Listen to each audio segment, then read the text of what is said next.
And let me start off by giving a shout out to the North. Two talented young men who were a little annoying in a good way.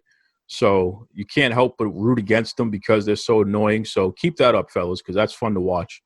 Let me be frank, okay? Because Ken Shamrock is a friend of mine.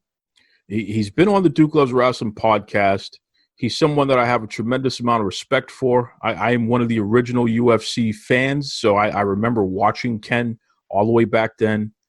Whether we talk about his pancreas work or bare knuckle fighting, what have you, I am a Ken Shamrock guy, okay? So let me be frank about this. When you have a punk by the name of Sami Callihan, okay, the guy spits on himself. He literally spits in the air, and then he walks underneath it and catches it with his face, okay? So when I see a guy like that, I say to myself, well, there's nobody in their right mind would ever be a tag team with a guy like that because he's disgusting, okay? But Ken Shamrock, he's a good-hearted person.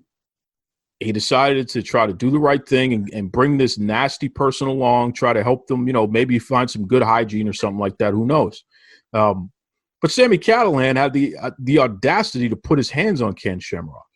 I mean, there were a couple of instances where he pushed him. And I'm just going to tell Sami Callihan one time. You don't put your nasty hands on Ken Shamrock. That is the world's dangerous man. That is the UFC Hall of Famer. That is the godfather of mixed martial arts. That is the inaugural TNA Impact World Heavyweight Champion. You don't put your hands on a legend like Ken Shamrock. Okay? I don't know who you think you are, Sami Callihan. I guess that spit has gotten into your face so much that you've lost your mind. But I'm just telling you, brother, I will have Ken Shamrock mess you up. And the only reason why he didn't do it is because we asked him to just, try to go along and get along, try to help a guy out who needs some help, because you do, Sammy, you need a lot of help. But I'm just telling you, I'm very disappointed in the fact that you are the reason why you lost that match. And I'm telling you, I will have Ken Shamrock mess you up if you ever put your hands on him again. If you ever even think about saying anything negative about Ken Shamrock, I'm going to have him mess you up, Callihan. I never liked you. I think you're disgusting. I think you're just not a nice person.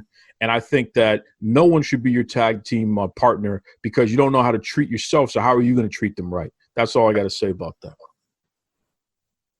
Wow, man. Sami Callihan is from the Midwest, and He wrestled here in Indianapolis about a decade ago, in IPW and FEW and a couple other ones around here. Like him and John Moxley, they were always a lot of shows together, So I seen both those guys, before they were ever on television, So I always have a very personal soft spot for them, and I can't root against them, but I mean, Sami is a very dark individual, and I can definitely see how he can turn some people against him. So I mean, I can't fault you there. He's good at being an nurse, I suppose. The only reason why Ken Shamrock didn't punch him in the face is because he didn't want to get any of Callahan's cooties on his fist. Okay, that's the cootie. Never heard that word forever. But don't worry, because I'm going to have Kenny Shamrock put on an extra layer of gloves so he can straighten this guy out the next time he steps out of line. I'm telling you, Callihan, you better watch yourself because the world's most dangerous man, he will knock you out. That's right.